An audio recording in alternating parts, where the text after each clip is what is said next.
upon diagnosis before I started treatment, and they were, I mean, they were just, it's hard to find a word to describe how epic these decisions were and how positively they impacted my life during such a difficult time. And of course, after. And, now I'm out here like the town crier, helping others do the same. We have choices. Welcome to the Audacious Living Podcast, hosted by my man, Audley Stevenson, the Odd Man.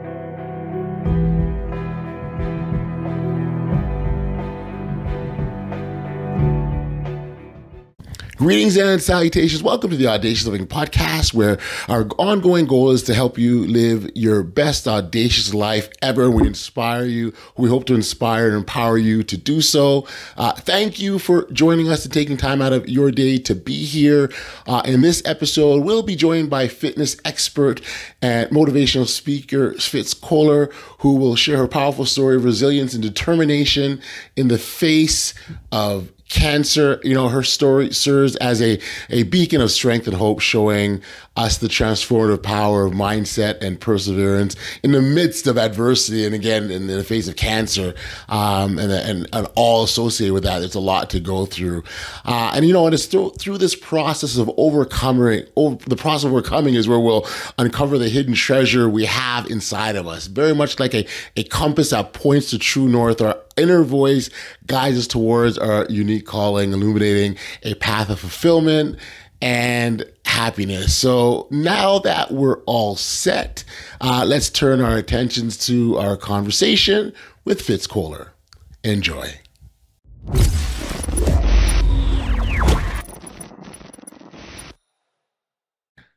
Hey, Fitz, thank you for joining me here today on the Audacious Living Podcast. It's great that you made the time like this, so thank you. You know what? The benefit of seeing that big, beautiful smile is worth all the effort. Perfect. I love it. You made my day. I appreciate that so much. Yeah, and I know we're trying to connect. I'm glad that we're able to connect and be able to engage this conversation. We spent much time on this podcast, encouraging individuals to live their best audacious lives and go after the things that they're meant for. And sometimes along that pathway, there's this thing called resiliency that comes up from time to time, and we've got to face that, endure that, withstand it, and move ahead. And certainly, your story and your cancer story certainly is one all about resiliency, but also what I and we're definitely talk about this is not only just what you do in the moment to get past, is what you do afterwards and what you take from those experiences and where you go with them. And so I think that's all part of the fulsome story that I'd love to be able to share. And maybe as a starting point, we can get you to start off with what your journey looked like. Yeah, so 2019, I was living my best life, fitness pro, athlete, race announcer, everything was going well. And about 6.5 weeks after a crystal clear mammogram, I got out of the shower at a race weekend naked, and I rubbed my underboob and I found a lump. And my life went flying into spin cycle after that. And within a week, I had an appointment and a mammogram and an ultrasound where they said, yeah, that mass looks suspicious, but you also have a few hard swollen lymph nodes that we're concerned about.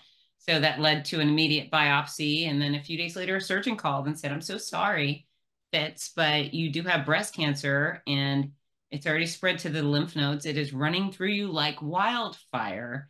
And we need to treat you urgently and aggressively. And so they did. And so for the next 15 months, I endured chemo with a bunch of radiation and surgery mixed in. And, nothing tests you like cancer. Nothing tests you like cancer. It's something nobody wants.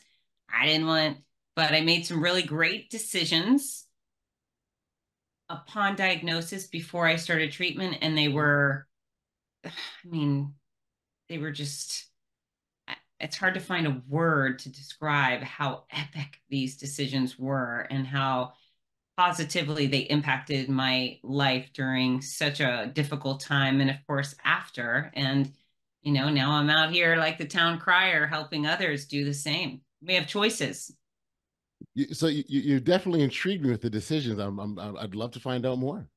Yeah, so I made a couple right off the bat. I chose not to have a pity party. So I can tell you that I was totally stressed. There was no stress like the stress that comes with cancer. And I was definitely scared. And so I definitely cried, but I did not bask in it, right? I would boohoo and get on with it. And I never had the why me moment. And I think that's really where people spiral. They become a victim, right? They become a Right. victim. Why me? It's all about me. World is out to get me. There is no God, whatever type of thing. But I live in Gainesville, Florida, at the University of Florida, a few miles away from my house. There's a pediatric oncology unit. Okay. And knowing that those babies sitting in the hospital with cancer did absolutely nothing to deserve what they got. They didn't smoke and earn lung cancer. They didn't sit out in the sun to get skin cancer. They just were born and they had cancer. And so for me, I instantly thought, okay, perspective has got to play a major role here. I am so fortunate that I am not a baby in the hospital with cancer, right? And then I'm so fortunate it wasn't my kid with cancer. How lucky am I to be a grown up with cancer? And so that really became a focus for me the whole time. And of course, again, I was stressed, definitely scared, absolutely. Sure. But I never had the pity party. I never basked in misery because I felt fortunate not to be the parent of a cancer patient. So perspective, I think, rules your day. You don't need to have cancer to use perspective. You know, if you're in that traffic jam, Yep. wow, how fortunate are you to be the one stuck in the traffic jam and not the person in the accident that caused the traffic jam? You know, there's always another way to look at things. And so my perspective is damn good and it makes all of my days brighter, all my moments brighter. The other thing I decided was to continue pursuing my passions no matter what. So I knew that chemo and all the treatment was going to hit me hard. I knew I was going to lose my hair and stuff, but I thought, I am not letting this thing steal time with my kids. My Ginger and Parker were 13 and 15 at the time of my diagnosis.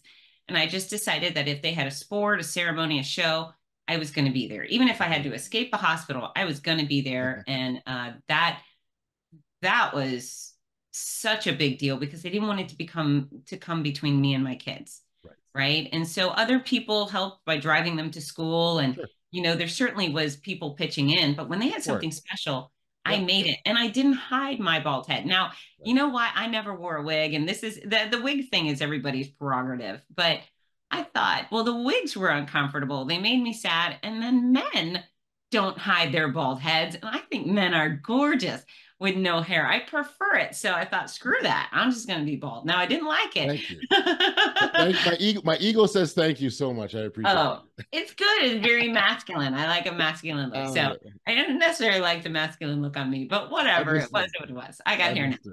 So I wasn't letting cancer steal time with my kid. And then my passions, my other passion was my career. And I've worked for decades to build up my fitness brand. And I have earned my rightful spot on so many wonderful corporate keynote stages. And as a professional race announcer, you know, I knew that if I took the time off and didn't go announce the Big Sur Marathon, for example, I knew that if that race was happening and I was sitting at home, all I would do was cry. And I figured being depressed was not going to benefit my health. But I also knew that if I took a year and a half off of work, nobody would have blamed me, but I would have been replaced and my business would have been decimated. So instead, I tripled my business during the most difficult time of my year. And not only was, you know, good for me and my kids and it was good for business, but, you know, if I did not continue pursuing those passions, all I would have been was sick. All I would have been was sick. And there's just so many people guide their sick friends.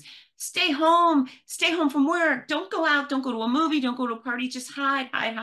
Well, okay, what does isolation do? The isolation that's what we do to our worst prisoners, right? If you kill a whole bunch of people, we put you in solitary confinement. Why would we do that to someone we love, who we care about? And so, right. And so, you know what, traveling, I boarded 30 planes out of Gainesville, Florida to go announce races and to go speak. And that was hard. It certainly was difficult to travel under those circumstances because I was a very sick person. But what would inevitably happen is I'd get across the country and I'd land in Fargo or California or wherever. I'd often sleep on those hotel bathroom floors because it's the only place to stop the world from spinning. And then in the morning, I would drag myself up when the alarm went off, and I'd get dressed and I'd go to my start line, for example. And that's where the magic happened, because even though I was sick and every part of my body had been breaking down and just suffering, once I stepped onto my stages, everything that was wrong with me disappeared. I wasn't suffering. I wasn't exhausted. I wasn't Yeah. sad. I was surrounded by these extraordinary people serving these incredible events. And all I felt was joy. I got to be full force Fitz Koehler again. And so, the message there is do what makes you happy no matter Right. what. If your house burns down and you like to paint pictures, okay, paint a picture of your house. Paint a picture of it burned or rebuilt. If you like music, play your favorite songs. And even if you're in the hospital, if you love animals and you can't be with them, watch funny animal videos on TikTok. But those things that make you better, that make you happy, you have Yes. to lean into them Yes. during good times and bad. And for me, leaning into my passions during the most difficult time in my life, I truly believe saved me. I don't think there's any way I would have survived all that without my people and my passions. Amazing, amazing message, and you're oh so right. Lean into those things that love, that bring you joy, the things that you just naturally make you happy. And we all have it, right, Fitz? We all have that thing. And Yeah. and if we know it, what that is, like, stay as close to it for as long as you possibly can, because at least in that moment, you'll always be happy. And not to act like the stuff out there isn't happening, Yeah. and no one's saying you weren't sick or anything like that, or you weren't dealing with things, or there aren't issues that surround us. But at least in this moment, you have what you need to maintain that sense of joy. And so I love the fact that you identified that and were able to do that for yourself. I also love the idea, the idea around perspectives and your thoughts around that. Like, in terms of seeing that it's more than just in your immediate bubble, in your immediate space, that there's a larger world happening around you. And there's lots of other things that could be happening to you, but they aren't. And so that's a Yeah. really, really good perspective. And then the other point you made with respects to your emotions, and I do love that as well too. The whole idea of accepting, this is not a good place for me, accepting the emotions that come with that, and then not staying there. I oftentimes use an analogy, and people who hear my podcast regularly will get sick of this hills and valleys analogies. But you know what? Here it goes again, because it's also applicable. Life is like a series of hills and valleys. At the top of the hill, things are great. That's where we celebrate, we have joy, we have all the fun. It makes us happy. But as life goes, as that journey goes, we kind of go down in that valley. And in that valley, it's icky. It doesn't feel great. It's not fun. It could even be painful, right? And we have that choice to stay in that valley and be miserable and sad and upset, or find a way to get back to the top of the hill as quickly as we can. That choice is totally up to us individually. It's totally ours to make. But do know that when we get up there, it will be better. But also know that we're not going to always be up there all the time too. And so that's Well, what I hear in your story. yeah, you're right. And all of those crap moments in your life, they're just preparing you for the next battle. I mean, that's it. We're steeling ourselves up, or we're not, Right. right? Are we getting weaker? Is our attitude getting worse? Are we letting, the little things tear us down, or are we adding them to our armor and using them for the next battle? And for me, there is no other choice. It's funny, when I was a high school student, and I went out for every team and I went out for every club, and I didn't get on every team or club. And my mom, I'd come home crying, and my mom would say, it's building character. And I would say, I'm enough of a character. I don't want any more. But I'm good. I'm good. all of I'm good as far as character goes, I'm right? done. Thanks. Yeah. But all of those failures, all of those rejections, I'm so grateful for them, because when it really mattered, I was ready. And again, I didn't perfect anything during cancer. It was hard. It was so difficult in so many ways, but I'm really proud of the way I handled it. And again, without those good decisions, I'm really not confident I would be here. The other great decision I made was to stay committed to my health. And so even though imagine if you had a tequila hangover every day for a year and a half. That's what I was dealing with. It was Right. nonstop, incessant sickness, but Right. I never became complacent. If I had a sick in bed day, which there were many, I would do leg lifts. I would do Mm. bridges. I would stretch. I never just let my body go completely to pot. And, it deteriorated enough because of my treatment, but it didn't go all the way. And, a year or so after finishing it all, I ran the Boston Marathon. So I'm so proud of my ambition and my knowledge and my determination to rebuild my body and get my life back. And so many people can, cancer, not everybody gets the happy ending, but there are so many people that are cured, and they have a lot of opportunity to undo what has been done if they're willing to put in the work. Yeah, I love it. I love it. Now, as just a point of clarification, you were heavily in the world of fitness and personal health before the illness, and so this sort of seems, it almost seems that you're in the perfect field to enter into what you're about to enter into. No, is that? Well, it's so very funny, and I never thought cancer would be a part of my world at all, professional or personal. But yeah, I started teaching fitness when I was 15. I earned my master's degree in exercise and sports sciences. My business isn't global. I work via TV, radio, books, magazines. I'm on the largest stages worldwide, helping people live better and longer. And, it's funny, when I was about a third through my treatment, through the roughest part of my treatment, my doctor at some point said, he goes, "You are doing so great. I'm so proud of you." And I could not figure it out. I said, "Dr. Gordon, I don't know what you're talking about. Every part of me has been obliterated. My eyes have changed colors. My fingernails have ripped off. My innards have been through a cheese grater. I've lost all this weight. I look like a little skeleton." I was like, why would you say I'm doing great? He goes, "No, Fitz, you're doing so great. I'm so proud of you." And again, I just said, I don't understand why you're saying that. He said, "Listen, Fitz, I'm not saying you haven't suffered. You have suffered greatly. However, I have thrown the book at you with chemo. I have given you the most toxic combination of chemotherapy drugs that I give any of my patients." He said, "Most people getting the drugs you're getting and responding to it with the sickness that you're experiencing would have been hospitalized for a month." He said, "You not only haven't been hospitalized and you haven't had the feeding tube to go with it, you have been traveling the country, having more adventure than most healthy people do in a lifetime. So I'm not telling you that you haven't suffered." He said, "but your ability to continue on doing all of these incredible things is a complete testament to your health coming into this crisis and your commitment to exercise and nutrition along the way. Without that, if you were any less of a person coming into this, you would be in far more dire straits." And that's where the light bulb really went off. I thought, oh, this fitness thing I've built my whole life around really is working.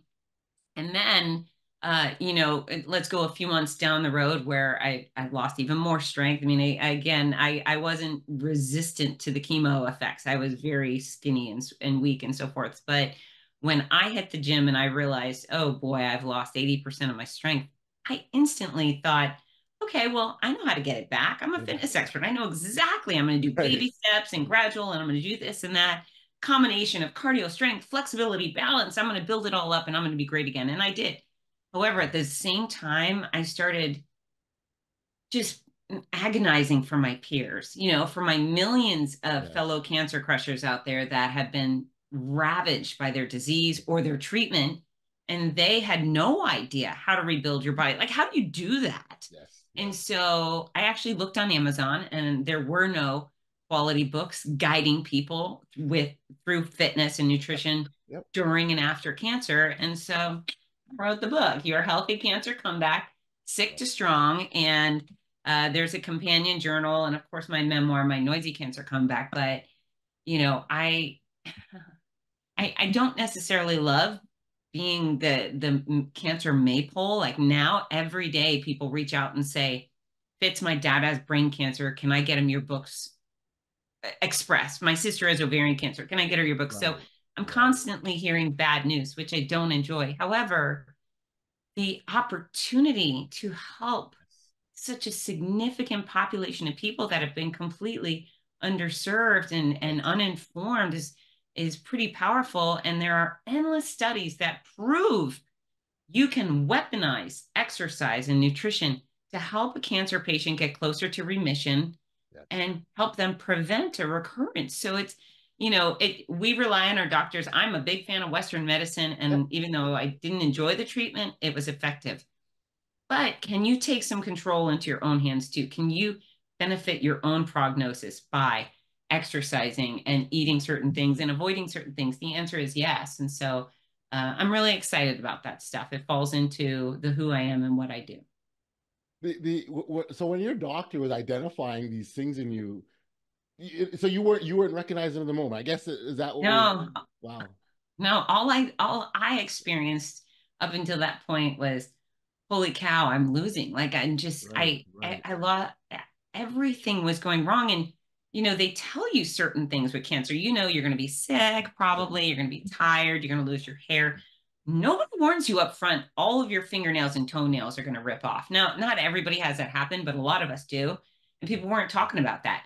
Nobody warned me that my eyes might change colors. I mean, it was just a colossal amount of Right. surprises Yes. in the loss category. That was one of those things I just thought, oh my gosh, I didn't even know this stuff could happen to you. Why didn't anybody warn me? And so, yeah, I had just felt like the biggest loser. And then Dr. Gordon he just said, have you seen what you've done? And when I announce races, for example, sometimes if it's a marathon, I'm out on the road for 10 hours. Yep. I'm welcoming 20,000 people. I have a big job Wow. to do.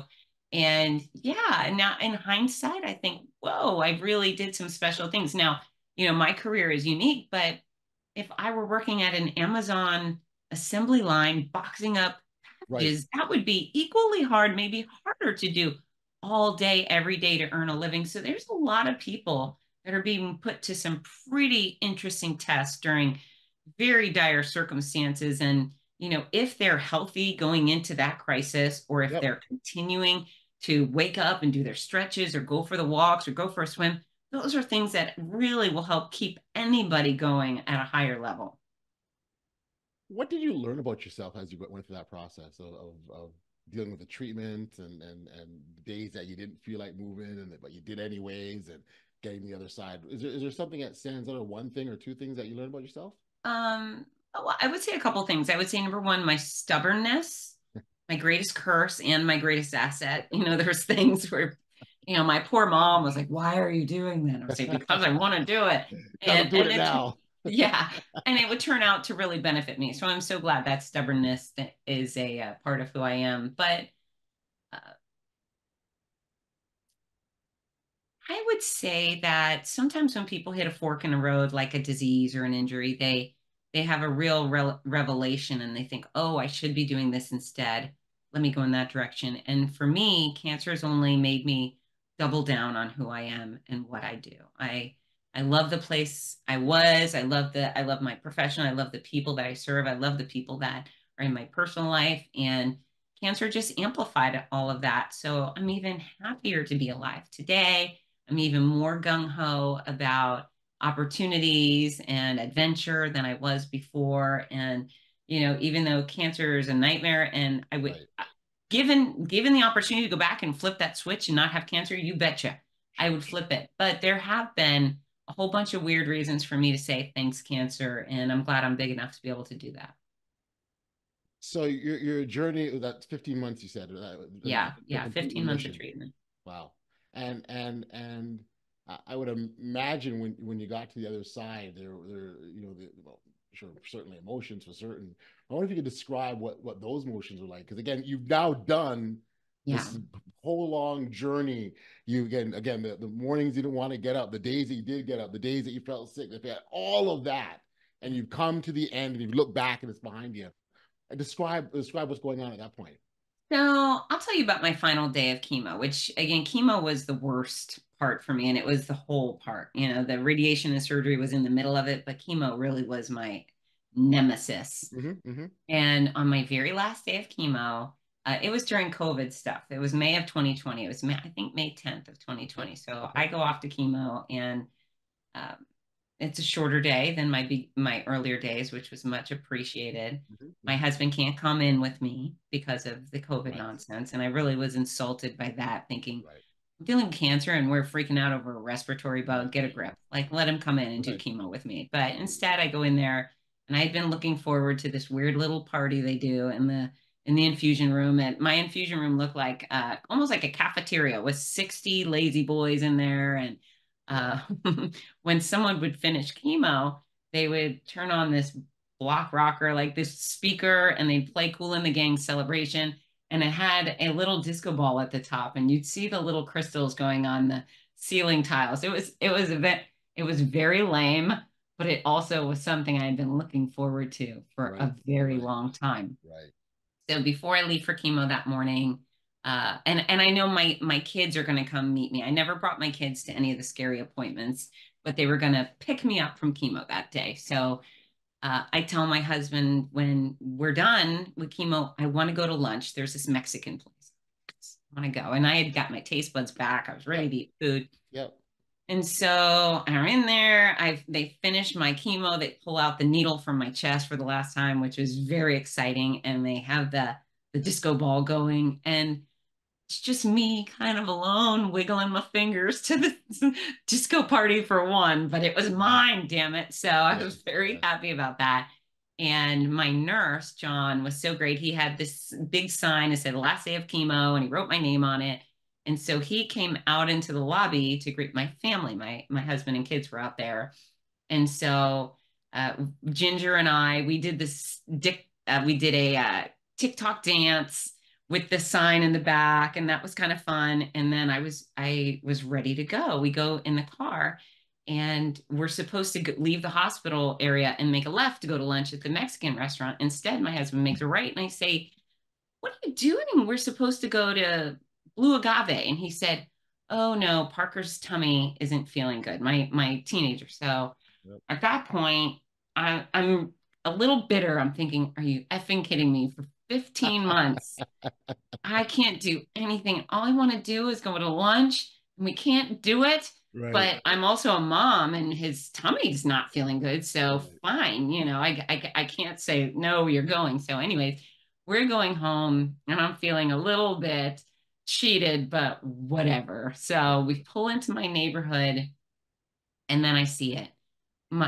There was a welcome home celebration for me, and I have this wonderful little subdivision, and there had to be 200 people lining the street with pinwheels and balloons and cheering, and it was just heartwarming. It was so sweet. It really was so meaningful, and um, it just I wish my husband would have driven slower so I could have just absorbed every moment of it. It was so very special. So he pulls around and eventually pulls into the my house. And at my house, there's all these signs stuck in the ground, and again, more pinwheels and balloons, and just really very touching and sweet. And so I get out of the car, and it's just I get out of the car, I'm standing in the middle of the road, and then all those neighbors are now marching up my hill. And I live on a hill. So they're coming up towards me. And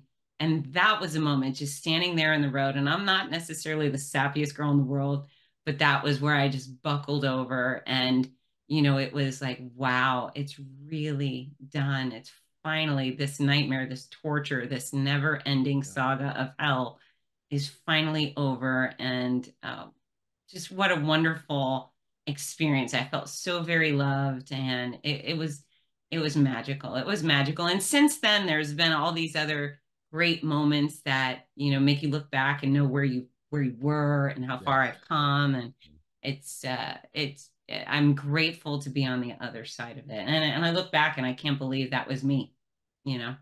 But yeah, yay. I'm so glad to be done. I am never going back. No more cancer for me.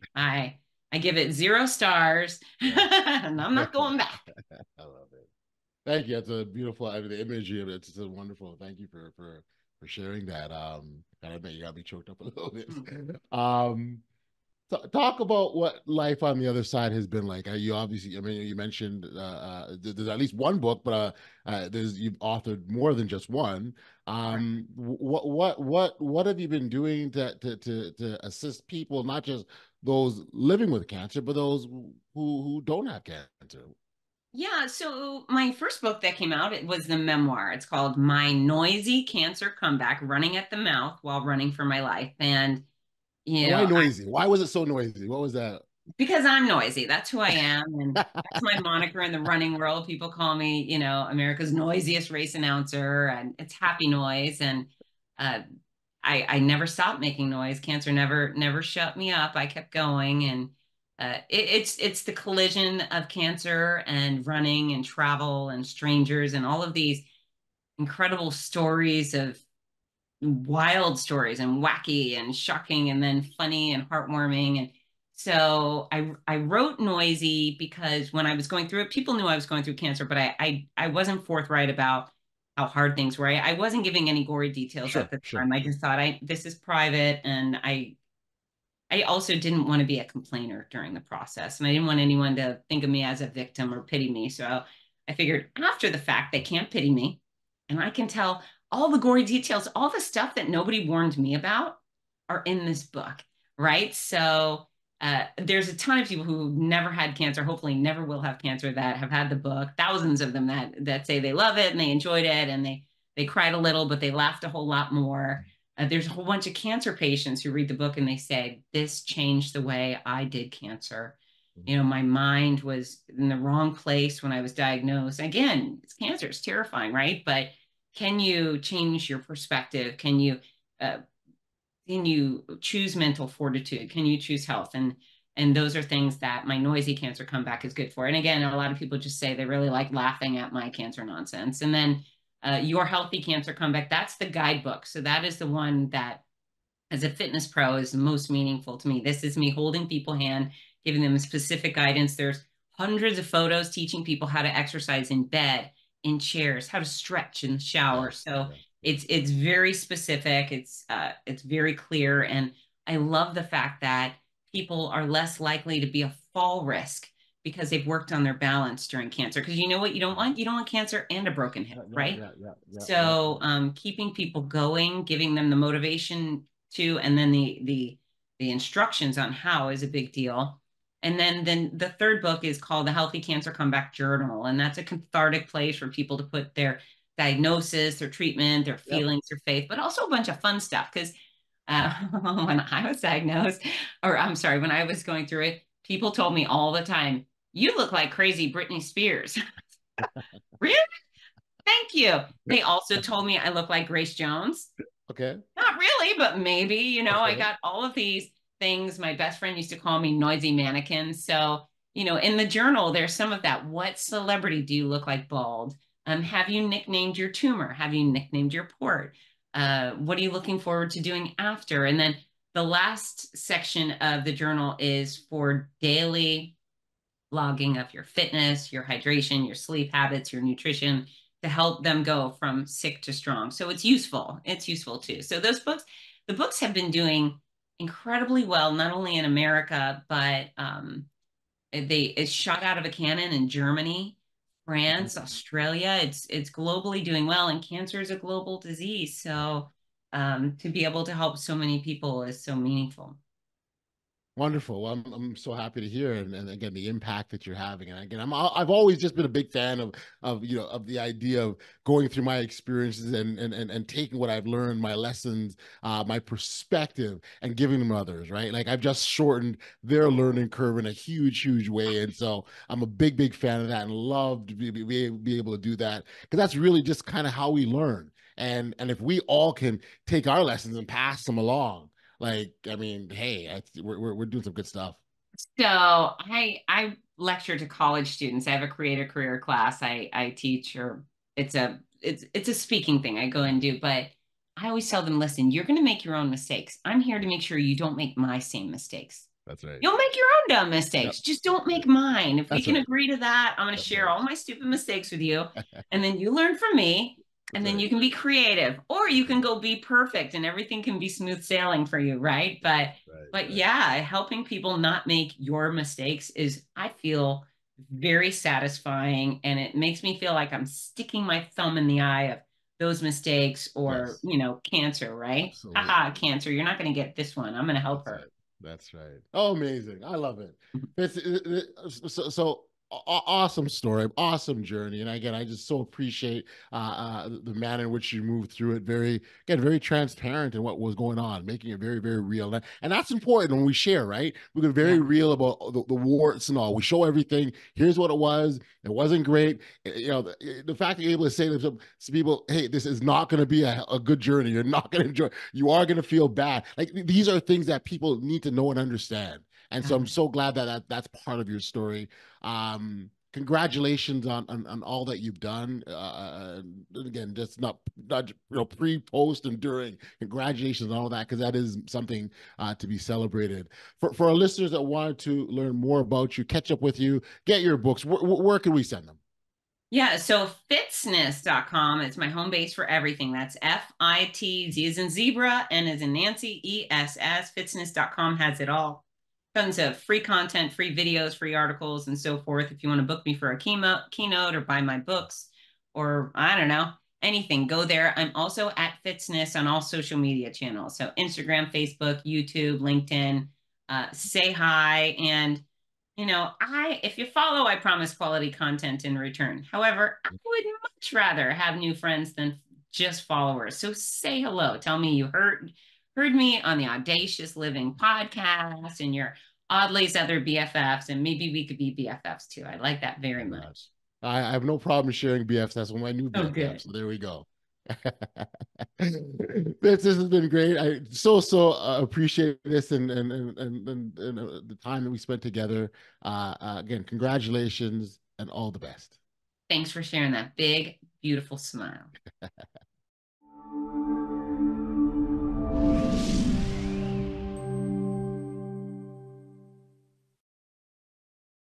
Back we are here on the podcast, and thank you, Fitz, for being here. I really learned from your experiences that embracing our passions and maintaining a positive perspective can lead through the darkest times. It really, really can.